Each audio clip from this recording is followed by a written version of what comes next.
Good morning class. Today I am going to teach you chapter soil.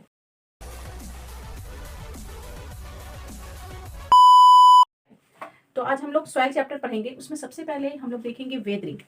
तो देखते हैं हम लोग वेदरिंग किसे कहते हैं. वेदरिंग क्या है? The process by which huge rock are broken into small particles by the action of sun's heat, wind, rain and flowing water etcetera. That is called weathering. तो इसको हम लोग देख लेते हैं कि जो सॉइल है उसका जो फॉर्मेशन होता है, जिस प्रोसेस के जरिए फॉर्मेशन होता है, उस प्रोसेस को हम क्या कहते हैं? वेदरिंग कहते हैं. अब वेदरिंग जो रॉक की होती है वो कैसे होती है?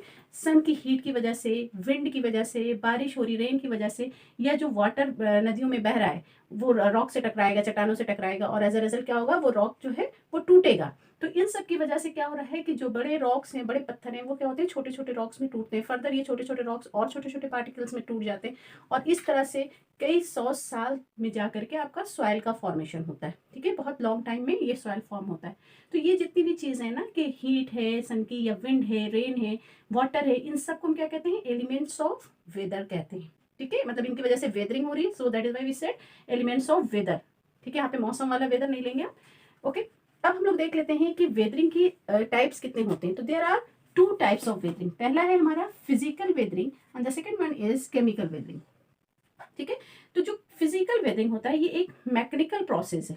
ठीक है, और इसमें क्या होता है कि जो रॉक्स का जो ओरिजिनलिटी है, उसकी कैरेक्टरिस्टिक्स है, वो चेंज नहीं होती. बस क्या होता है कि रॉक जो है बिगर पार्टिकल बड़ा था, बस वो स्मॉलर पार्टिकल्स में ब्रेक डाउन हो गया. उसमें कोई उसकी चेंजेस नहीं आती है उसकी ओरिजिनलिटी में. और ये किसकी वजह से होता है? ये होता है टेम्परेचर डिफरेंस की वजह से. बहुत ज़्यादा हीट है, फिर ठंड हो गई, फिर बारिश हो गया, तो इस तरह से वो रॉक क्या होगा? वीक हो जाएगा और एज अ रिजल्ट वो छोटे छोटे पार्टिकल्स में टूट जाएगा. दूसरा है आपका टेम्परेचर फ्रोस्ट की वजह से, या कोई प्लांट ग्रो हो गया है रॉक के बीच में, जो स्पेस है उसमें आपका प्लांट ग्रो हो गया, फिर उसकी रूट एक्सपैंड करेंगी, तो क्या होगा कि वो रॉक का जो पार्टिकल है अंदर में वो वीक होगा और फिर वो रॉक छोटे पार्टिकल्स में ब्रेक डाउन हो जाएगा, ये एनिमल्स की मूवमेंट की वजह से. तो सिंपली फिजिकल वेदरिंग में क्या हो रहा है कि बड़ा जो ह्यूज रॉक है वो स्मॉल पार्टिकल्स में टूट रहा है. इनकी कोई चेंजेस, इंटरनल चेंजेस इनके रॉक पार्टिकल में नहीं आ रहा है. केमिकल वेदरिंग में थोड़ा सा लगे. केमिकल वेदरिंग में क्या होता है कि जो आपका रॉक है वो ब्रेक डाउन हो रहा है, टूट रहा है, लेकिन इसमें क्या हो रहा है कि वो जो फॉर्मेशन हो रहा है वो एक नया मिनरल्स बन रहा है, उसमें नया सब्सटेंस का फॉर्मेशन हो रहा है. वो कैसे हो रहा है कि सपोज कर लीजिए कि कोई रॉक है, उसमें रिच इन कैल्शियम है. अब बारिश हुई, बारिश जब हुई तो उसमें जो वाटर मॉलिक्यूल्स हैं वो उस कैल्शियम के साथ रिएक्ट हो रहे हैं और एज अ रिजल्ट एक नया कंपाउंड का फॉर्मेशन हो रहा है. ठीक है, जब रिएक्शन हुआ, नया कंपाउंड बना, तो वो रॉक क्या हो गया? आपका वीक हो गया.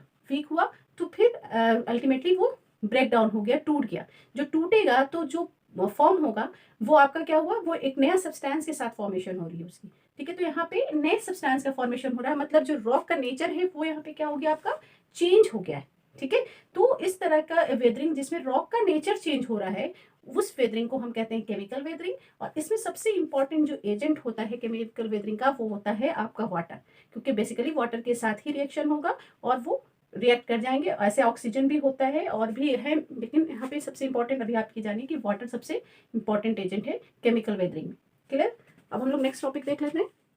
We will see what are the factors affecting soil formation. तो हम देखते हैं कि सॉइल फॉर्मेशन में कौन कौन सी चीजें अफेक्ट करती हैं. तो सबसे पहला जो फैक्टर है वो हमारा क्लाइमेट है, और दूसरा फैक्टर है हमारा characteristics of parent rock, and the third one is slope of land. ठीक है, ये तीन फैक्टर्स हैं. तो जो पहला हम डिस्कस कर लेते हैं क्लाइमेट. तो क्लाइमेट कैसे अफेक्ट करती है सॉइल फॉर्मेशन में. तो सबसे पहले मैं आपको बता दूं कि जो क्लाइमेट है वो डिसाइड करता है कि कितने स्पीड से, किस रेट से सॉइल का फॉर्मेशन होगा, और ये बताता है कि सॉइल फॉर्मेशन का जो टाइप है वो भी डिपेंड करता है क्लाइमेट ऑफ अ प्लेस पे. वो कैसे, वो हम देख लेते हैं. तो जो क्लाइमेट है, अगर कहीं पे हॉट और मॉइस्ट क्लाइमेट है किसी एरिया का, तो वहां पे जो सॉइल फॉर्मेशन होगा वो फास्टेस्ट होगा. ये आपको याद रखना है कि फास्टेस्ट सॉइल फॉर्मेशन कहाँ पे होगा? जहाँ का टेम्परेचर कैसा है? हॉट एंड मॉइस्ट है. अब यहाँ पे क्या होगा? जो सॉइल फॉर्म होगा वो बहुत अच्छी सॉइल फॉर्म होगी, क्योंकि ऐसे एरिया में बैक्टीरियल एक्टिविटी भी बहुत ज्यादा होगी. अब बैक्टीरियल एक्टिविटी ज्यादा होंगी तो ह्यूमस का फॉर्मेशन ज्यादा होगा, तो जो आपकी सॉइल होगी वो रिच इन ह्यूमस हो जाएगी. तो एज अ रिजल्ट ये सॉइल काफी अच्छी होगी. और इसका उल्टा अगर हम लोग देख लेते हैं, तो जो सबसे स्लोएस्ट अगर सॉइल का फॉर्मेशन होता है वो होता है हमारा कोल्ड एंड